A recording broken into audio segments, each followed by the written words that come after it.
창세기 25장 1절부터 11절까지의 말씀을 함께 받들어 읽겠습니다.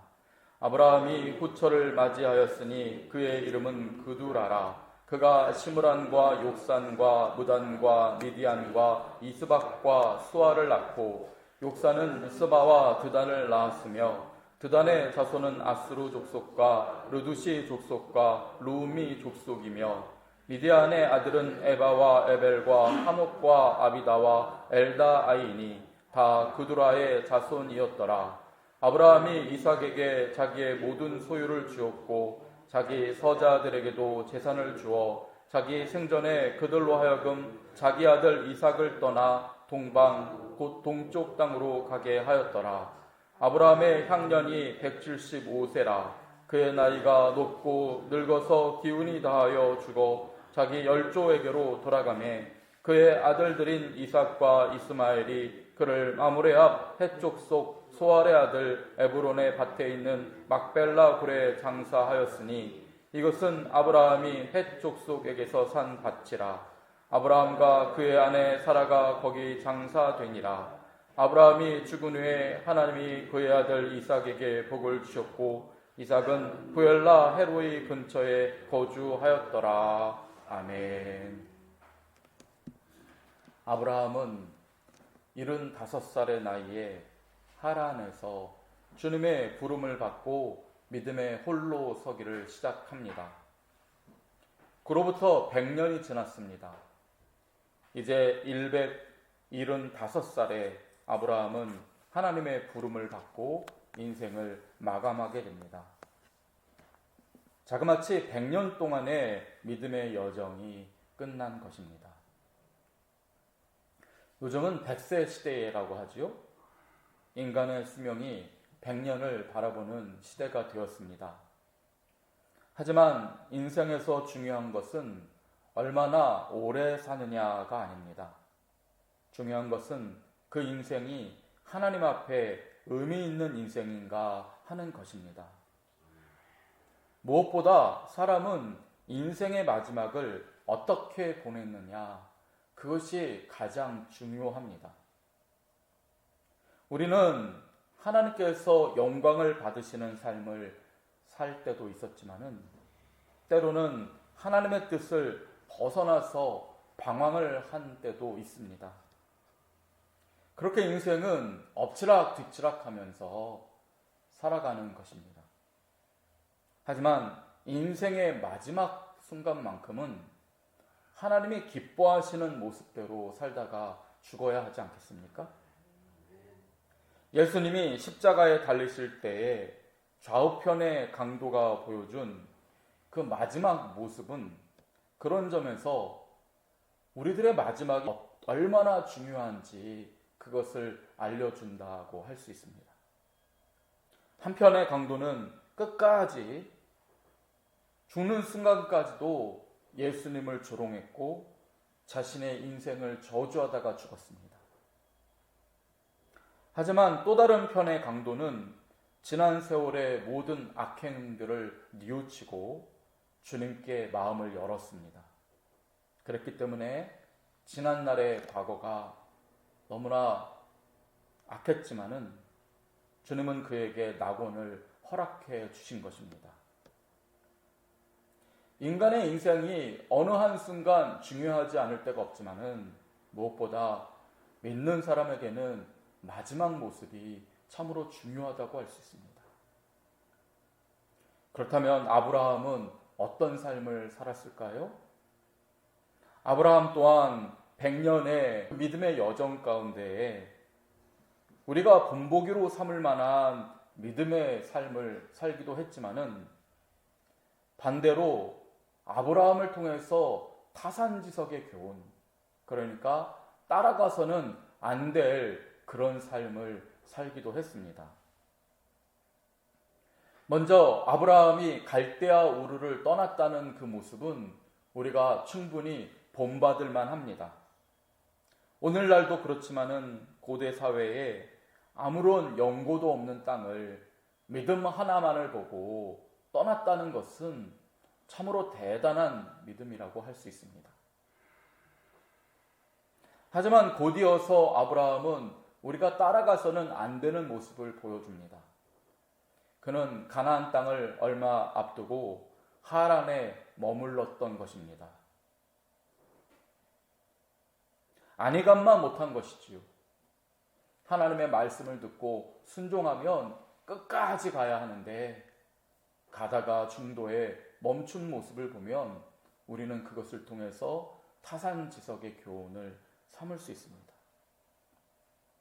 이처럼 아브라함은 믿음의 여정 가운데 여러 번 연약함을 보여주었습니다. 믿음을 잃고 방황하기도 했습니다. 시리에 빠져서 좌절하기도 했습니다. 다행스러운 것은 그때마다 주님께서 아브라함에게 나타나셔서 그 믿음을 북돋아 주시기도 했고 용기를 불어넣어 주시기도 했다는 점입니다. 우리도 그렇습니다. 우리도 아브라함 못지않은 연약한 인간이기 때문에 믿음의 길을 걷는다고 하지만은 때로는 불순종할 때도 있고 잘 깨닫지 못하여서 좌우로 흔들릴 때도 있습니다. 하지만 주님께서는 그때마다 우리에게 말씀을 주시고 다시 용기를 주시고 믿음을 허락해 주실 줄을 믿습니다. 주님의 그 은혜가 있기에 오늘 저와 여러분이 이 자리까지 나와 새벽을 깨우는 것이 아니겠습니까? 주님이 그렇게 아브라함에게 믿음을 더해 주실 때마다 아브라함은 놀랄 만한 믿음의 모범을 보여주었습니다. 그 중에 하나가 조카 롯을 위하여 왕들의 전쟁터에 뛰어든 때였습니다. 집에서 기르고 훈련한 318명의 사람만을 데리고 국가들 간의 전쟁에 뛰어듭니다. 주님께서 그 믿음을 보시고 도와주셨기 때문에 아브라함은 조카 롯을 구출했고 또한 많은 전리품을 얻기도 했습니다. 무엇보다 아브라함의 믿음이 가장 돋보인 때는 언제입니까?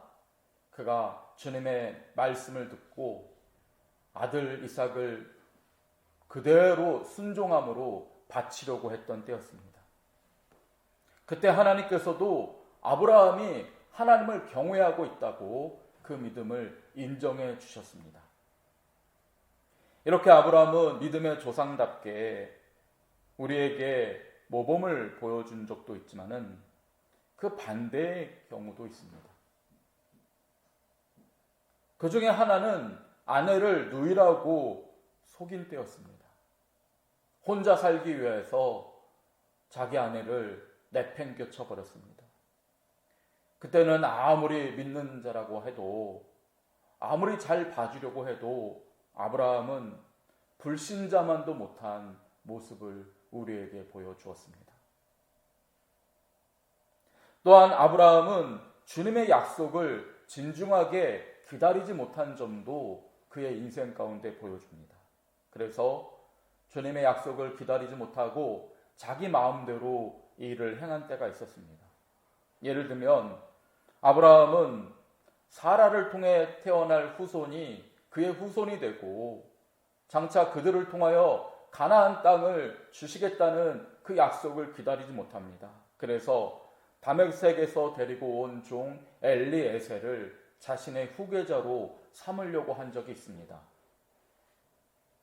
또 한 번은 약속의 자녀를 기다리지 못하고 사라의 몸종인 하갈을 대리모로 이용해서 이스마엘을 얻기도 하지 않았습니까? 무엇보다 오늘 말씀은 그와 같은 아브라함의 여러 가지 연약한 모습, 믿음이 없는 모습의 결정체라고 할 수 있습니다. 아브라함이 아내 사라가 죽은 뒤에 후처를 얻은 것입니다. 본문 1절입니다. 아브라함이 후처를 맞이하였으니 그의 이름은 그두라라. 그두라가 도대체 무슨 뜻일까 찾아보니 향기 또는 유향이라는 뜻입니다. 아마 이 이름은 이 여자의 본명이 아니라 이 여자가 무슨 일을 하던 여자였는지를 드러내는 이름이라고 생각이 듭니다.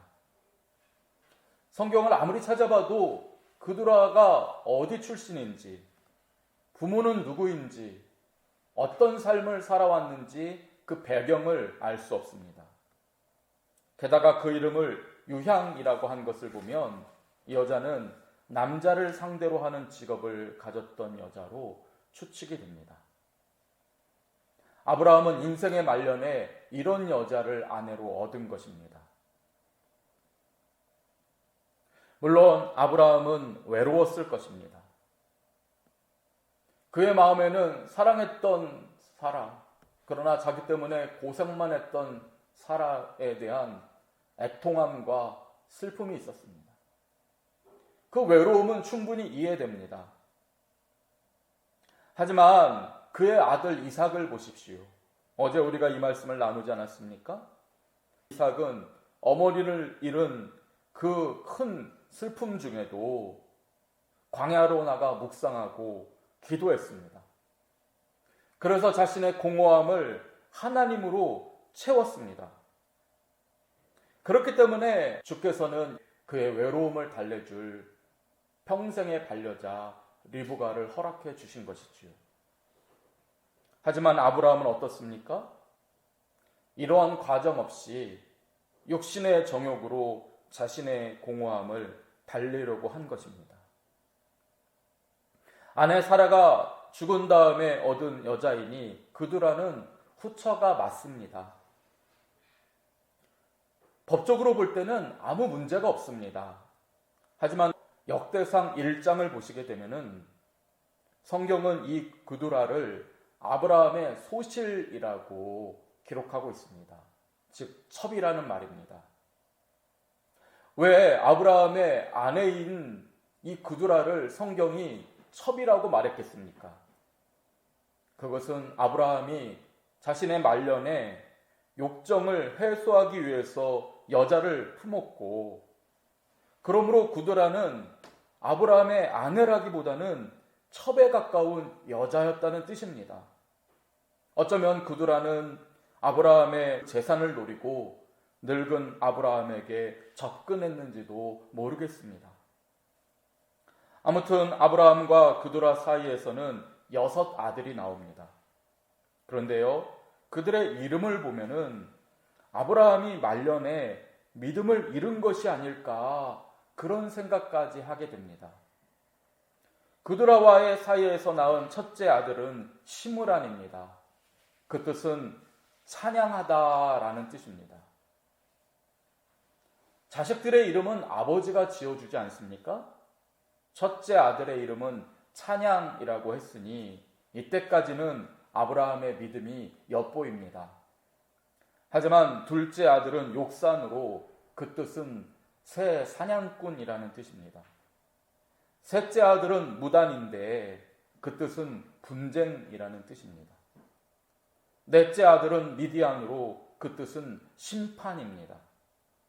다섯째 아들 이스박은 버리는 자라는 뜻입니다.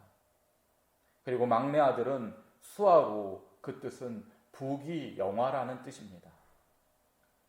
이렇게 6 아들로 갈수록 아브라함은 아들들의 이름을 믿음에 따라 지은 것이 아니라 세속적인 이름으로 지어준 것을 볼 수 있습니다. 더구나 막내의 이름을 부귀영화라고 지은 것은 어쩌면 아브라함의 뜻에 따른 것이 아니라 그의 아내이자 첩인 그두라의 뜻대로 지은 것이 아닐까 생각됩니다. 결국 아브라함은 죽기 전에 이 6 아들에게 자신의 전 재산을 나눠줍니다.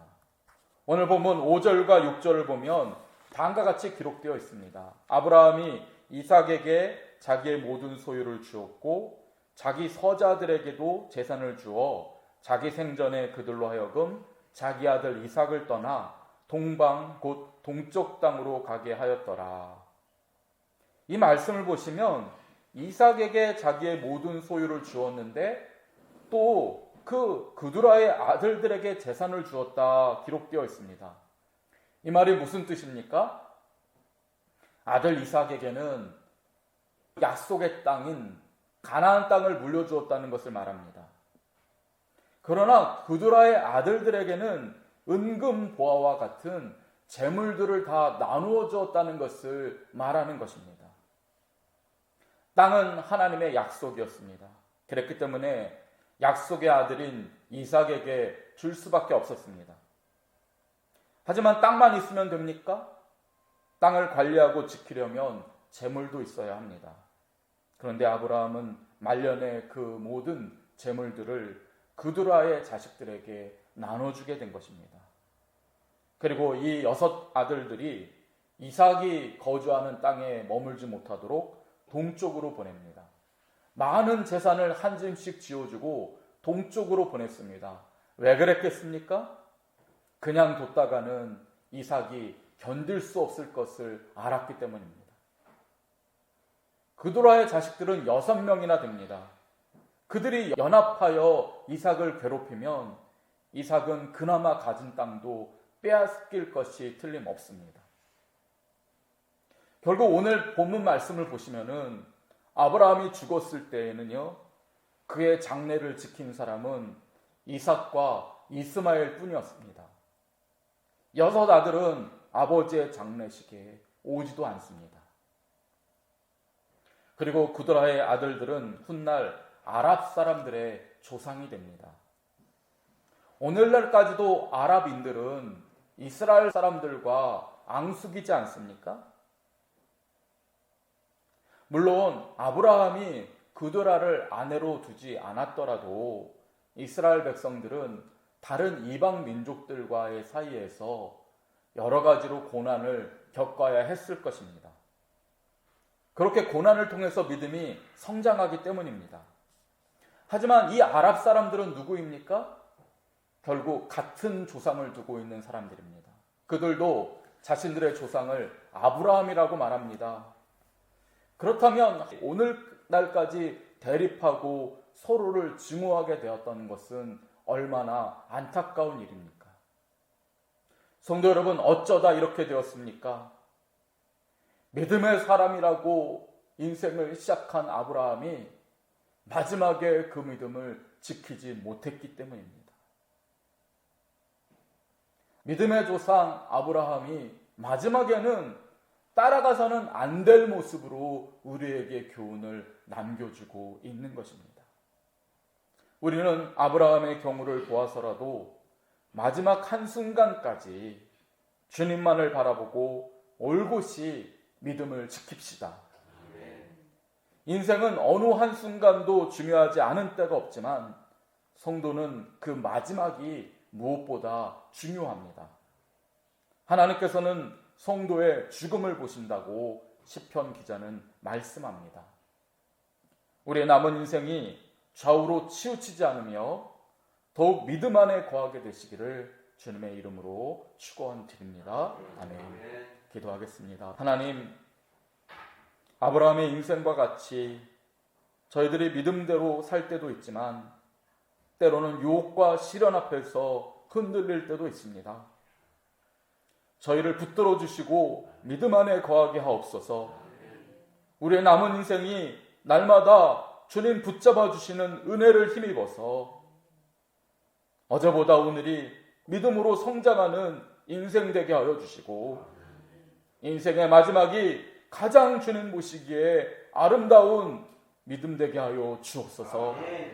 그리요 진리요 생명 되시는 예수님 이름으로 기도드립니다. 아멘.